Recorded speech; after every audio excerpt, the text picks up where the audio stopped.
दोस्तों आज की जो घटना है, ये इंसानियत को सोचने पे मजबूर कर देने वाली घटना है।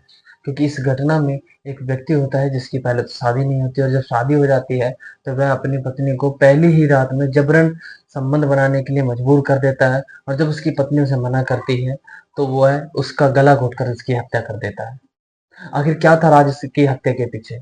क्यों उसने उस लड़की की हत्या करी, जो कि उसकी पत्नी के रूप में उसके पास थी? तो आइए जानते हैं इस घटना का पूरा सच। बने रहिए हमारे साथ इस वीडियो के अंत तक। उससे पहले नमस्कार दोस्तों, मैं हेमंत कुमार अपने यूट्यूब चैनल मेजर वारदात में आपका हार्दिक स्वागत करता हूँ। दोस्तों यह जो घटना है, यह घटना बिहार के जिला भागलपुर की है, जहाँ पर एक गांव पड़ता है नवगछिया।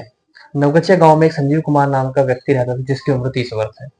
वह व्यक्ति क्या करता है कि वह चेहरे से थोड़ा सा डल होता है, थोड़ा सा काला होता है और वह मजदूरी का काम किया करता था, गरीब परिवार से था।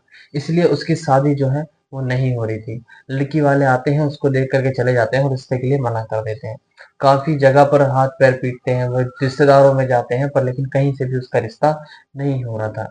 कोई उसके चेहरे को देख के हाँ कर देता है, कोई उसके काम को देख के मना कर देता है, और कोई काम को देख के हाँ कर देता है तो चेहरे को देख करके मना कर देता है। तो कहीं न कहीं उसकी शादी के बीच में काफ़ी ज़्यादा अड़चनें आ रही थी, जिसको लेकर के उसके घरवाले भी काफ़ी चिंतित थे और वह भी काफ़ी चिंतित रहने लगा था कि उसके छोटे-छोटों की सबकी शादी हो जाती है, पर लेकिन एक उसी की ही नहीं हो पाती। तो उसके परिवार वाले क्या करते हैं, एक दिन पास ही के गाँव में एक लड़की को देखने के लिए जाते हैं, जिस लड़की का नाम होता है सोनी, जिसकी उम्र 25 वर्ष होती है। वह उसको देखने के लिए जाते हैं। और देख के जब वे बातचीत चलाते हैं, तो संजीव कुमार भी वहां पर जाता है और वह उस लड़की को देखकर इतना खुश हो जाता है कि शायद ही जिस लड़की को वो देखना चाह रहा था वह लड़की से अब मिलेगी। जैसी वह लड़की चाह रहा था वैसी उसे मिल गई। तो वह देखकर इतना खुश हो जाता है और खुशी खुशी अपने घर से कह देता है कि मुझे ये रिश्ता मंजूर है, और रिश्ते के लिए हाँ कर देता है। और लड़की के घर वालों से एक बात और कहता है, जिसको सुनकर लड़की के घर वाले भी उसको बिल्कुल एकदम पसंद कर लेते हैं।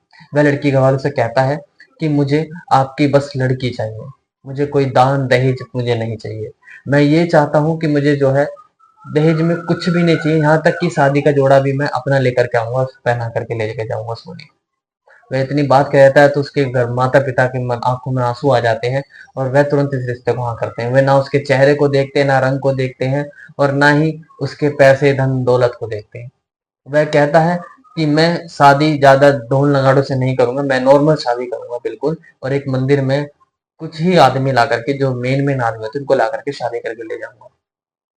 इतनी बात में भी लड़की वाले भी हाँ हो जाते हैं कि हमें जैसा दामाद वो ढूँढ रहे थे, वैसा दामाद आज की डेट में उन्हें मिल गया है। तो देख दिनांक आती है 25 नवंबर 2021 में उसकी शादी रखी गई। जब शादी होती है तो शादी में वह मंदिर में शादी करता है, कुछ आदमी कम ही लाता है। संजीव कुमार से पता चलता है कि संजीव कुमार ये सोचता है कि उसको 2.5 लाख रुपए कुछ दहेज नहीं चाहिए था, बस 2.5 लाख रुपए लड़की के माता पिता से मिल जाए, जो कि वह अपना कुछ काम वगैरह चालू कर ले, कोई अपना बिजनेस वगैरह चालू कर ले। उसी के चलते क्या होता है, जैसे ही लड़की के माँ बाप के कानों में बात पड़ती है, वे एकदम से चौंक जाते हैं, हैरान रह जाते हैं कि शायद हमने जिस लड़के को हाँ करा था ये वही लड़का है या कोई और है। लड़का वही रहता है, बस उसकी सोच बदल जाती है। आखिर ये सोच क्यों बदल गई थी, वो वही जानता है। पर लेकिन जब ये बात सामने आती है तो वह मना कर देते हैं कि हमारे से ऐसी कोई बात तय नहीं हुई थी, तो हम 2.5 लाख रुपए एकदम कहाँ से ला के दे दें। आखिर ये बात सही भी है, वे एकदम से कहाँ से इंतजार कर देंगे? जो व्यक्ति शादी करने के लिए इतनी सोच समझ रहा है, वो 2.5 लाख रुपए एकदम लाने के लिए कैसे करेगा इंतजाम?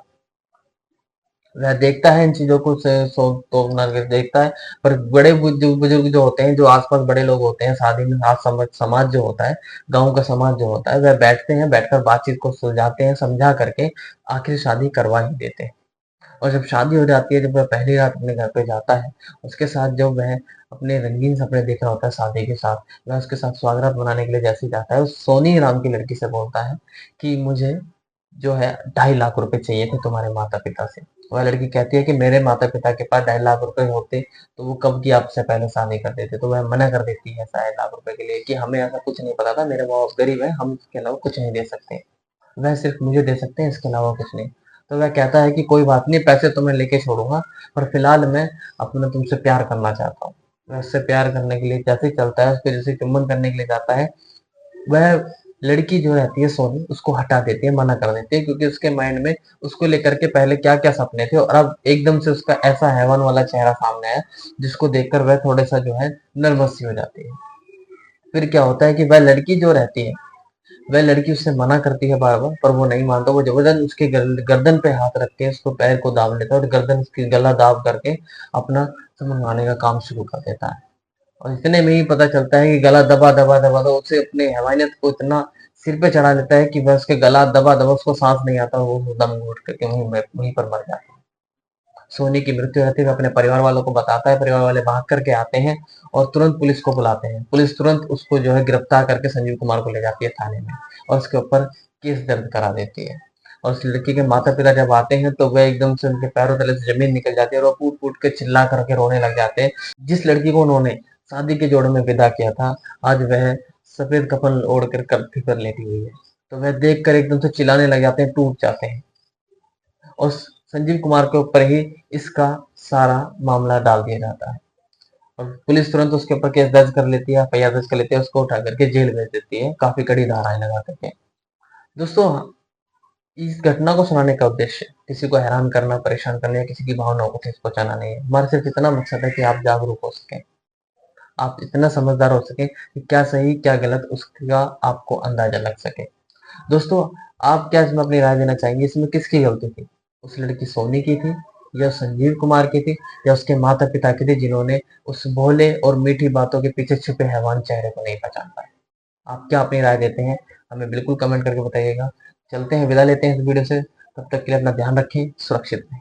नमस्कार।